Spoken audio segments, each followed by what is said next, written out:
आज का क्लास है विद्युत ऊर्जा और शक्ति और इसमें अंकित प्रश्न भी देखेंगे, न्यूमेरिकल का क्वेश्चन।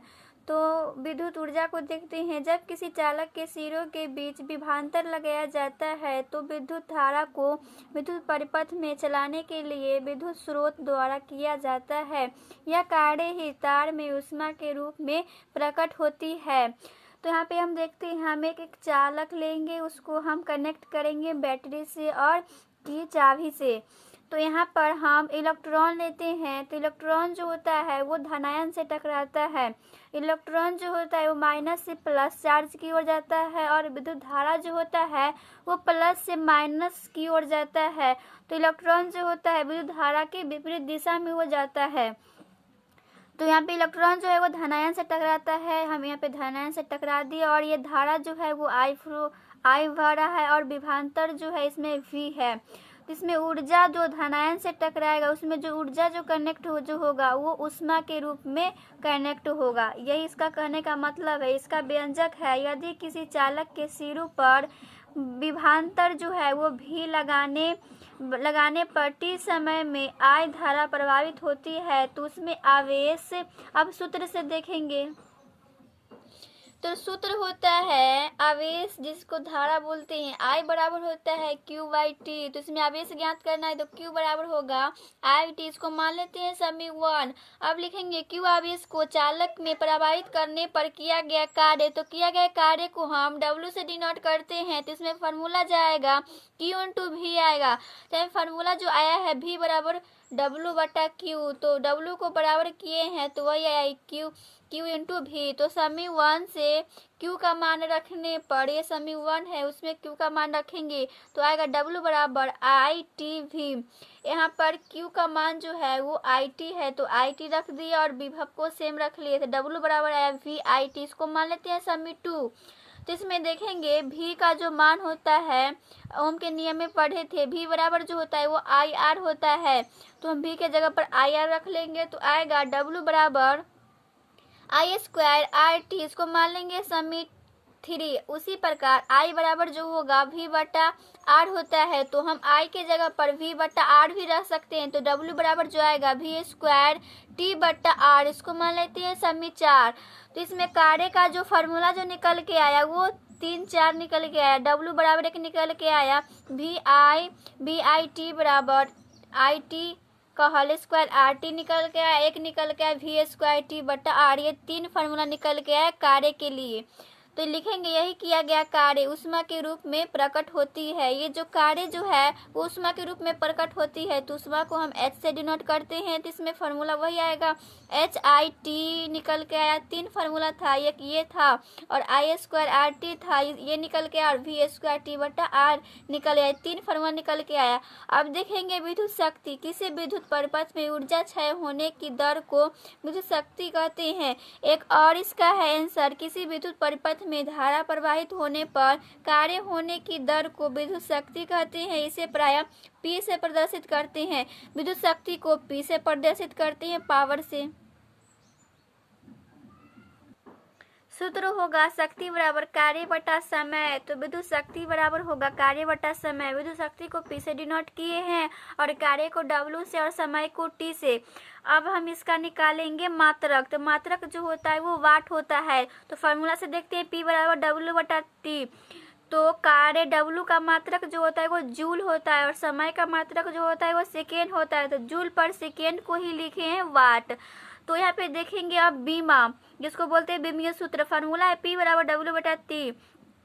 तो कार्य का जो होता है बीमीय सूत्र mL² T/-2 और समय का T हुआ तो इसको कैलकुलेट करेंगे तो mL² T/-3 निकल के आया बीमीय सूत्र। तो यहाँ पे देखेंगे 1 किलोवाट बराबर जो होगा 1000 वाट के बराबर होगा। तो यहाँ पे 1000 को लिख सकते 10⁻³ वाट। और अगर हम 1 मेगावाट बराबर जो होता है 10⁻6 वाट होता है। तो इसी प्रकार यांत्रिक में 1 अश्व शक्ति जिसको बोलते हैं हॉर्स पावर, 1 HP हॉर्स शक्ति को बोलेंगे HP हॉर्स पावर। तो 1 हॉर्स पावर जो होता है 746 वाट के बराबर होता है। अब देखेंगे विद्युत शक्ति के अन्य सूत्र। तो विद्युत शक्ति के अन्य सूत्र को देखते हैं। तो इसमें फार्मूला जो था विद्युत शक्ति बराबर P बराबर आया था W बटा T, और W कार्य का भी कुछ 2-3 फार्मूला निकल के आया था। वो था W बराबर एक निकल के आया था VIT बराबर एक निकल के आया था I स्क्वायर RT निकल के आया था, और एक निकल के आया था V स्क्वायर T बटा R। तो यहाँ पे फार्मूला है P बराबर W बटा T। अगर हम W के जगह पर एक बार VIT रख दे तो क्या निकल के आएगा VIT I बटा T। तो ये T से T कटेगा तो निकल के आएगा P बराबर VI, एक निकल के आया फार्मूला विद्युत शक्ति बराबर। अगर हम P के जगह पर I स्क्वायर RT रख दे तो क्या निकल के आएगा W बटा I तो है इसका फार्मूला, और W के जगह पर रख दे I स्क्वायर RT बटा T। तो ये T से T कटेगा तो क्या निकल के आएगा विद्युत शक्ति बराबर I स्क्वायर R। तो एक ये फार्मूला हो गया। और अगर हम W के जगह पर V स्क्वायर T बटा R रख दे तो क्या निकल के आएगा V स्क्वायर T बटा R का T। तो ये क्या होगा, यहाँ पर T से T कट जाएगा तो निकल के आएगा V स्क्वायर R। तो विद्युत शक्ति का फिर से यहाँ पे 3 फार्मूला निकल के आया। फर्स्ट फार्मूला जो है एक है VI है और एक है VI है, एक है I स्क्वायर R है और एक है V स्क्वायर बटा R है। तो ये 3 फार्मूला निकल के आया विद्युत शक्ति का।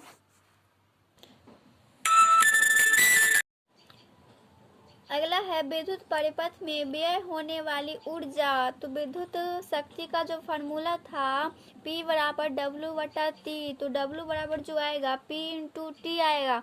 तो यहाँ पे होगा विद्युत ऊर्जा बराबर विद्युत शक्ति गुने समय।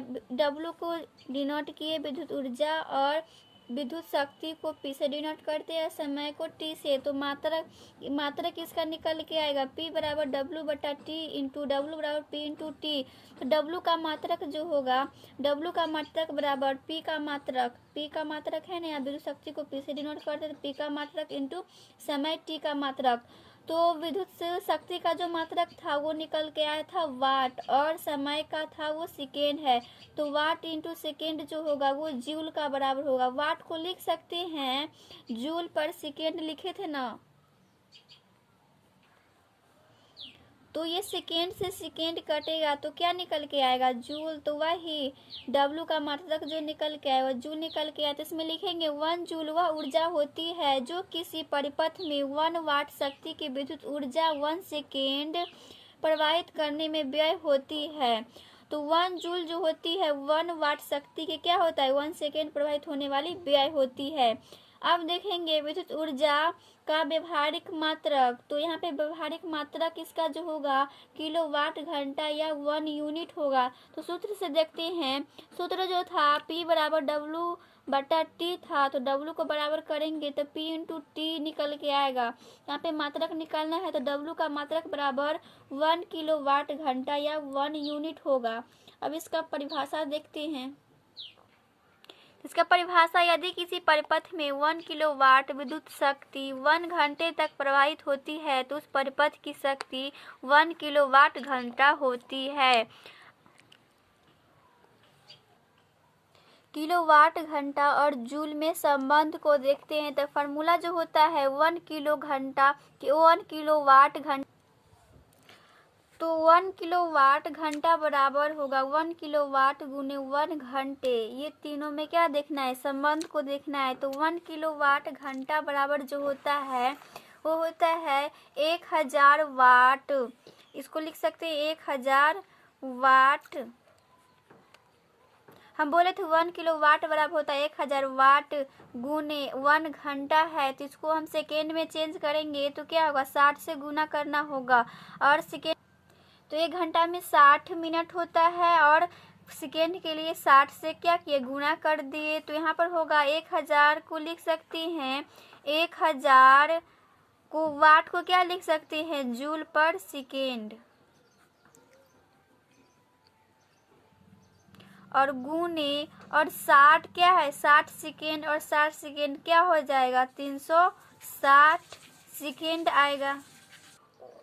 तो ये सेकेंड से सेकेंड कटेगा तो क्या आएगा 36 36, यहाँ पे 2 जीरो, यहाँ पे 3 जीरो, तो 5 जीरो इसमें आ जाएगा और सेकेंड आया। तो इसको हम इसको घात के रूप में लिखेंगे तो 36 गुने 10 पर पावर क्या आएगा, 5 आ जाएगा और सेकेंड 5 सेकेंड आ जाएगा। अब देखेंगे यूनिटों की संख्या।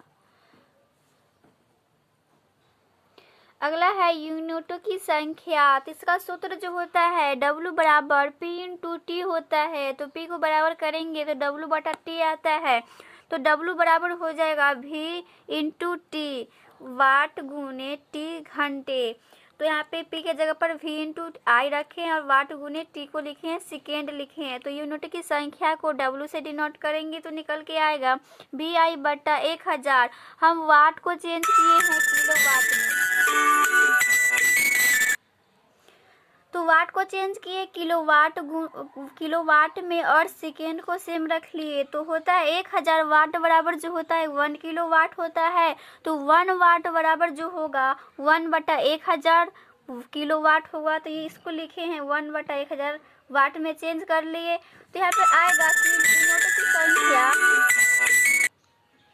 तो यूनिट की संख्या जो निकल के आएगा VIT बटा 1000 किलोवाट घंटा को लिखते हैं KWS। तो अगर हम इसको V को लिख देंगे वोल्ट और I का जो होता है मात्रक एम्पियर होता है और T का जो होता है घंटा होता है बटा 1000। तो यहाँ पे देखेंगे यूनिट की संख्या जो होगा V को लिख लिए वोल्ट और I को लिख लिए एम्पियर और घंटा को लिख लिए T और बटा 1000 को सेम रख लिए। इस प्रकार से भी लिख सकते हैं आप, इस प्रकार से भी लिख सकते हैं। यूनिट की संख्या इस प्रकार से भी लिख सकते हैं, वाट गुने घंटा बटा 1000। तो ये निकल के आ गया यूनिट की संख्या बराबर ये 3 फार्मूले। क्वेश्चन है न्यूमेरिकल का एक विद्युत बल्ब पर 60 वाट या 230 वोल्ट अंकित है। इस बल्ब को प्रतिदिन 8 घंटे जलाने पर 30 दिन में कितनी ऊर्जा व्यय होगी। तो सबसे पहले सॉल्व करेंगे, जो दिया है उसको लिखेंगे। तो सॉल्व कर रहे हैं, P बराबर जो है विद्युत शक्ति का जो मान दिया है 60 वाट दिया है और विभव वोल्ट है जो 230 वोल्ट दिया है और समय जो है कितना घंटा जल रहा है, 8 घंटा बल्ब जल रहा है। तो इसमें पूछा है यूनिट की संख्या ज्ञात करना है आपको। तो यूनिट की संख्या का फॉर्मूला होता है वाट गुने घंटे बटा 1000 गुने दिनों की संख्या। इसमें 30 दिन बोला है इसलिए हम दिनों की संख्या इसमें जोड़ दिए। तो वाट जो है वो 60 है और घंटा समय जो लग रहा है वो 8 घंटा लग रहा है और बटा 1000 और गुने समय जो है वो 30 दिन है। तो इसको कैलकुलेशन करके जो आएगा 1 बटा 44 बटा 10 और 10 से भाग देंगे तो इसमें आएगा 14.4 यूनिट। तो 30 दिन में इसमें व्यय हो रहा है ऊर्जा 14.4 यूनिट। अगला क्वेश्चन है 60 वाट के 10 बल्ब यदि 5 घंटे लगातार जलते रहते हैं तो कितने यूनिट विद्युत व्यय होगी। तो यहाँ पे P का मान वाट दो दिया है, P बराबर 60 वाट दिया है और समय जो है वो 5 घंटा जल रहा है बल्ब और विभव बल्ब जो है वो 10 बल्ब है। तो यूनिट की संख्या ज्ञात करना है, फॉर्मूला होता है वाट गुने घंटे बटा 1000। तो वाट का है 60 दिया है और गुने 5 घंटा बल्ब जल रहा है और बट्टा 1000 है। तो इसको कैलकुलेशन करेंगे तो 3/10 आएगा और 10 से भाग देंगे 3 यूनिट आएगा। एक विद्युत बल्ब में 1.5 एम्पियर की धारा प्रवाहित हो रही है। उसके सिरों के मध्य विभवांतर 60 वोल्ट है। इस परिपथ में कितना शक्ति व्यय होगी। तो सॉल्व करते हैं, जो दिया सबसे पहले वो लिखते हैं। तो एम्पियर धारा जो है I का मान 1.5 एम्पियर दिया है और वोल्ट जो है वो 60 वोल्ट है। तो फार्मूला निकालना है, विद्युत शक्ति ज्ञात करना है। इसका फार्मूला जो होता है P बराबर VI होता है। तो विभव जो है वो 60 है और एम्पियर धारा जो 1.5, इसको कैलकुलेट करेंगे तो P बराबर 90 आएगा। तो P का मान आया, शक्ति का मान 90 वाट। अब इसका MCQ का क्वेश्चन देखते हैं। MCQ का क्वेश्चन है फर्स्ट, विद्युत परिपथ की शक्ति होती है। तो फॉर्मूला जो शक्ति बराबर निकल के आया था P बराबर W बटा T, VI निकल के आया था और V² R निकल के आया था और I² R निकल के आया था। तो ये ऑप्शन में से आप ये फार्मूला में से आपको कोई भी दिख जाए उसमें टिक लगा दे। इसमें फार्मूला है V² बटा R। तो ऑप्शन नंबर करेक्ट जो होगा वो C होगा। अगला क्वेश्चन है, T समय तक धारा I में प्रवाह के कारण R प्रतिरोध के चालक में उत्पन्न होती है उष्मा होती है। इसमें फार्मूला जो था उष्मा का I² R3 था। तो ऑप्शन नंबर करेक्ट जो होगा वो C होगा। अगला क्वेश्चन, किसी किलोवाट घंटा मात्रक होता है। तो किलोवाट घंटा जो मात्रक होता है विद्युत ऊर्जा का होता है। तो ऑप्शन नंबर करेक्ट जो होगा वो B होगा। अगला क्वेश्चन है, विद्युत हीटर में जिस तत्व का व्यवहार किया जाता है वह है। तो विद्युत हीटर में जो विद्युत तत्व का व्यवहार किया जाता है वो नाइक्रोम होता है। तो ऑप्शन नंबर करेक्ट जो होगा वो डी होगा।